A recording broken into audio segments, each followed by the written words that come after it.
Sebastian, what did he do to you? Sebastian, oh! I performed in the Single in 2011 with a piece called Exotica. It was the Year of Brazil in Belgium. It was in the Europalia Festival. And it's overwhelming to be back here after 10 years and become one of their house artists. So I'm quite happy. My name is Luanda Casella.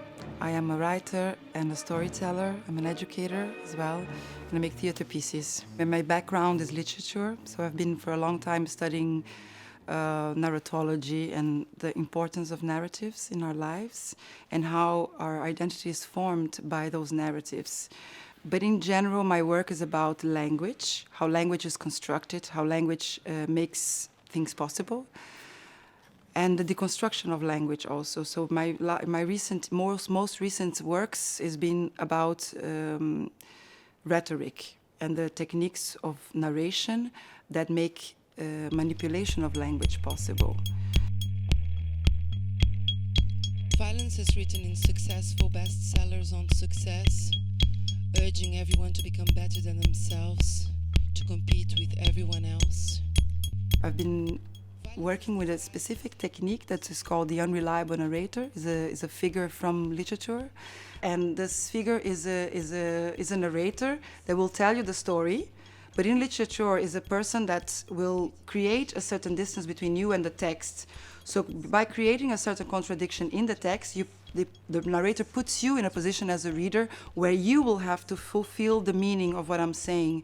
So this creates an active reader. So in a bigger sense, I think what I've been trying to do with my work is trying to create this form of reader that looks at language and questions language. When we take these techniques that are from literature to the theater, we have to make a bridge with the mise en scène, with what happens on stage. And I think I like to combine storytelling and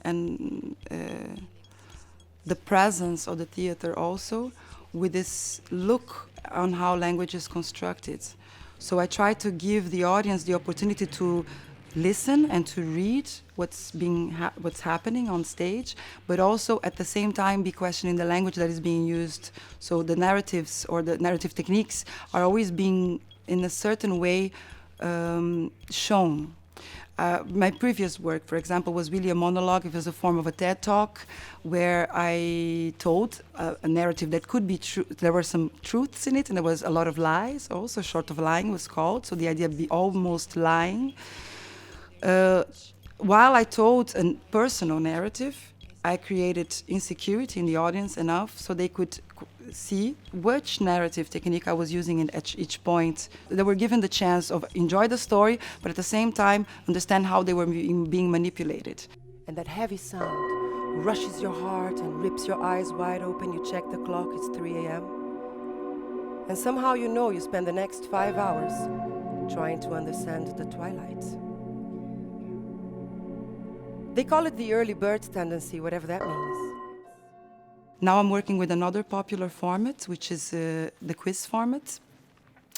And the idea here is when we read theory of literature, when we are busy with politics and theory, it's sometimes an inaccessible language. I try to make a mechanism that is accessible to more people, so people get also layers of what's being staged, but at the same time involve this more elaborate language of politics and theory in it. In Killjoy Quiz, my next piece, which is going to be here at the Single, is a quiz about violence in language. So in a television quiz, there is this idea of knowledge. People go to a television quiz and they say, I am learning something. But the feeling we have is that we don't know any of the answers because they're really specific about dates, about people, names. And in fact, there is not really knowledge being produced. People are not really learning with it as a viewer. So my original idea was to make a critical thinking kind of quiz where critical thinking was exercised by us on stage and by the viewer. So in the quiz, there are 2 participants, 2 competitors, and they are seen as readers also. and they answered different questions. So we go from letters to words to paragraphs, and they look at articles, governmental declarations, public statements, stories, and through different exercises, they have to detect what is the violence there. And I think an important thing about the Killjoy is the work of Sarah Ahmed, which is the originator of this project. Departs from this idea that there is a happiness that is sold to us.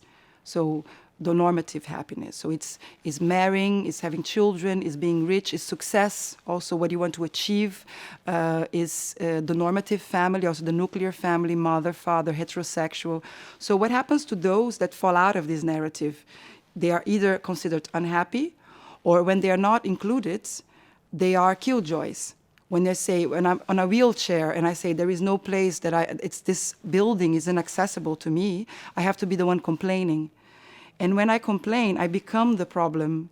When you realize that the work of being killjoy, of killing the happiness that you don't belong to, is the work of, is the, how do you say, inclusivity work.